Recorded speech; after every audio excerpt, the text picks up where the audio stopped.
یہ ماہ رجب کہ جو ہماری زندگیوں میں اللہ تعالیٰ نے ایک مرتبہ پھر ہمیں عطا کیا ہے، پیغمبر اسلام حضرت محمد مصطفیٰ صلی اللہ علیہ وآلہ وسلم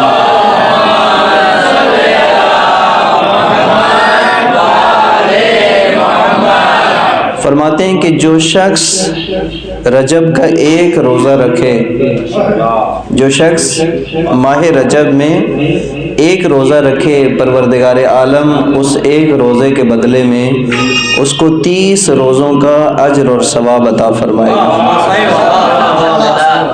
پھر فرمایا کہ جو شخص اس ماہ رجب میں ایک روزہ رکھے گا، پروردگار عالم اس کے اور جہنم کے درمیان 1 سال کا فاصلہ قرار دے گا۔ یعنی ایک روزہ اس مومن کو جہنم کی آگ سے 1 سال کے فاصلے پر اس سے دور کر دے گا۔ پھر فرمایا کہ جو شخص اس ماہ رجب میں 3 روزے رکھے گا، پروردگار عالم اس پر جنت کو واجب قرار دے گا اور پروردگار عالم اس پر جہنم کو حرام قرار دے دے گا۔ اتنا بڑا اجر ہے اس ماہ رجب کے اندر ان اعمال کا، نماز اور روزے کا، عبادت کا، دعا و مناجات کا۔ اسی طرح اللہ کی نعمتوں میں سے سب سے بڑی نعمت اور اللہ کی آیات میں سے سب سے بڑی آیت آیت اللہ العظمی علی ابن ابی طالب علیہ السلام کی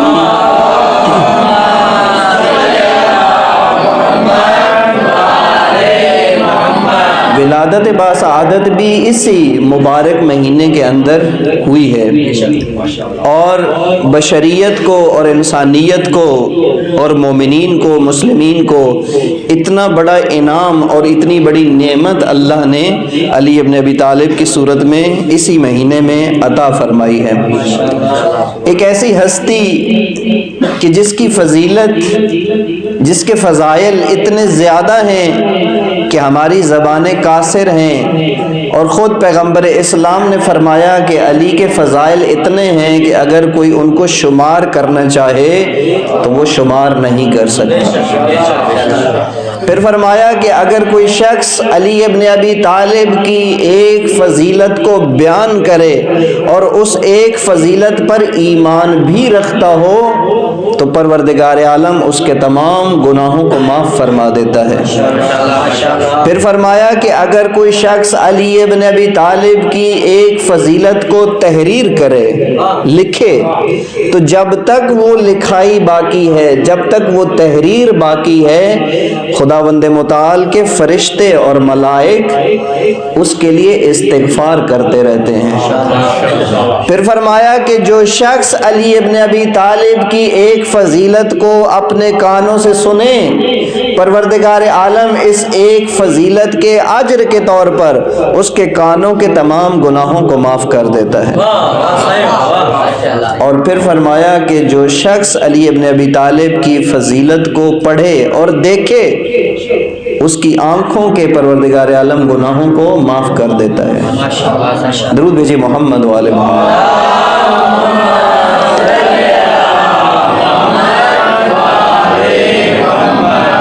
پھر میرے اور آپ کے آخری نبی سردار انبیاء نے فرمایا کہ اے علی، اگر تمام لوگ تیری محبت پر جمع ہو جاتے تو خداوند متعال جہنم کو خلق ہی نہ کرتا، جہنم کو خلق ہی نہ کرتا۔ پھر فرمایا کہ علی، جھوٹ بولتا ہے وہ شخص کہ جو کہتا ہے کہ میں محمد مصطفیٰ سے تو محبت کرتا ہوں لیکن علی ابن ابی طالب سے نفرت کرتا ہوں۔ یہ ہو ہی نہیں سکتا کہ کوئی عاشق مصطفیٰ ہو اور مخالف علی ابن ابی طالب ہو، یہ ہو ہی نہیں سکتا۔ اس لیے پاک پیغمبر کی زبان اقدس سے یہ حدیث مبارکہ جاری ہوئی ہے، فرمایا کہ دنیا کا جھوٹا ترین ہے وہ شخص کہ جو عشق کے رسول کا دعویٰ کرے لیکن علی ابن ابی طالب سے نفرت اور دشمنی کرے۔ یہ دونوں چیزیں جمع ہو ہی نہیں سکتی۔ جو عاشق رسول ہے وہی عاشق علی ہے، اور جو عاشق علی ہے وہی عاشق رسول ہے، وہی عاشق رسول ہے۔ پھر فرمایا کہ اے علی، مومن کے علاوہ کوئی تم سے محبت نہیں کرے گا، مومن کے علاوہ کوئی تم سے محبت نہیں کرے گا، اور منافق کے علاوہ کوئی تم سے دشمنی و بغض نہیں رکھے گا۔ تو جو فرما رہے ہیں، فرمایا کہ اگر منافق ہو، یہ سب کچھ کون فرما رہا ہے؟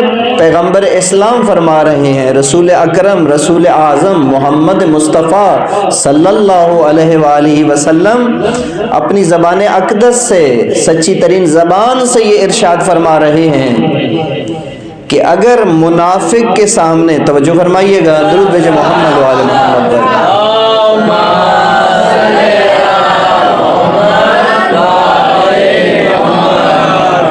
کہ علی اگر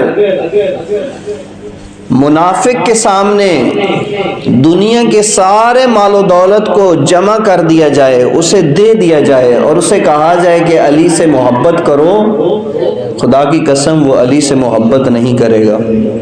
لیکن فرمایا کہ اگر کسی مومن کی ناک پر تلوار بھی رکھ دی جائے اور اسے کہا جائے کہ تمہاری ناک کو کاٹ دیا جائے گا، علی ابن ابی طالب سے نفرت کرو، خدا کی قسم وہ علی سے نفرت نہیں کرے گا۔ مومن علی ابن ابی طالب سے محبت کرنے میں شدید ہے، اس کے پورے وجود پر علی ابن ابی طالب کی محبت کی حاکمیت ہے۔ میں آپ کے سامنے ایک سوال کا جواب پیش کرنا چاہتا ہوں۔ پہلے سوال کرتا ہوں، وہ سوال یہ ہے کہ 14 صدیاں گزرنے کے بعد آج بھی علی ابن ابی طالب سے لوگ کیوں محبت کرتے ہیں؟ یہاں بچے بھی موجود ہیں، جوان بھی موجود ہیں، بزرگ مومنین موجود ہیں، ذرا اس سوال کا جواب سنیے گا کہ علی ابن ابی طالب کی محبت کا، علی ابن ابی طالب سے عشق کا راز کیا ہے؟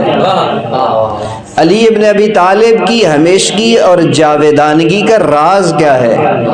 کیوں 14 صدیاں گزرنے کے بعد آج بھی ملت اسلامیہ کا غیور انسان آج بھی علی کو اپنا رہبر و امام مانتا ہے؟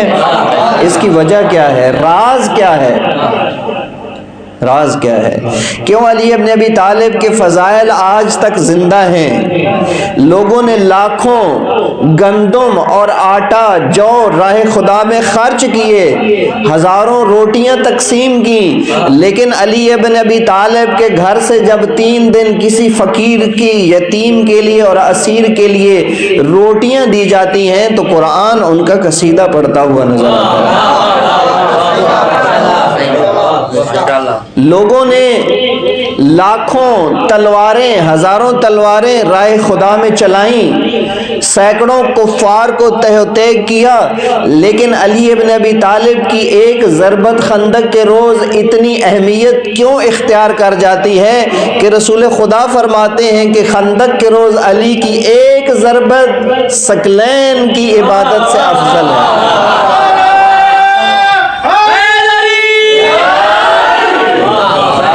توجہ فرما رہے ہیں؟ راز کیا ہے؟ توجہ فرمائیے گا، راز کیا ہے؟ سنیے گا راز کیا ہے؟ علی کی جاویدانگی، علی کی ہمیشگی، علی کے ایک ایک فعل کا زندہ رہنا، علی کے کلام کا باقی رہنا، علی کے فضائل کا باقی رہنا، اس میں راز کیا ہے؟ راز کیا ہے؟ عرض کرتا ہوں راز کیا ہے۔ جب خندق کے روز علی ابن ابی طالب علیہ السلام نے عمر ابن عبد ود کو گرا دیا، وہ زخمی تھا، چاہتا تھا کہ میرا مد مقابل جلد میرا کام تمام کرے تاکہ میرا یہ درد ختم ہو، تو اس نے امیر المومنین علیہ السلام کے چہرے پر تھوک دیا۔ مولا نے اس کو چھوڑ دیا، مولا اس کے اوپر سے ہٹ گئے، چند قدم کے فاصلے پر چلے گئے۔ جب دوبارہ آئے تو اس نے پوچھا کہ اے علی، آپ نے اپنے سب سے بڑے رقیب، ایک بہادر اور دلیر مد مقابل کو گرانے کے بعد اس کو چھوڑ کیوں دیا؟ تو مولا نے وہاں پر وہ جملہ فرمایا کہ جب تو نے میرے چہرے پر لعاب پھینکا تو مجھے جو میرے اندر معمولی سا غصہ آیا اس تمہارے اس عمل کے بدلے میں، تو میں اس وقت اگر تم پر تلوار چلاتا تو اس کے اندر علی کا اپنا غصہ بھی شامل تھا، لیکن خدا کی قسم علی نے بچپن سے لے کر آج تک کوئی ایک تلوار کا وار بھی ایسا نہیں چلایا جس میں علی کی اپنی خوشی اور ناراضگی شامل ہو۔ علی نے ہمیشہ خدا کی رضا کے لیے تلوار چلائی ہے۔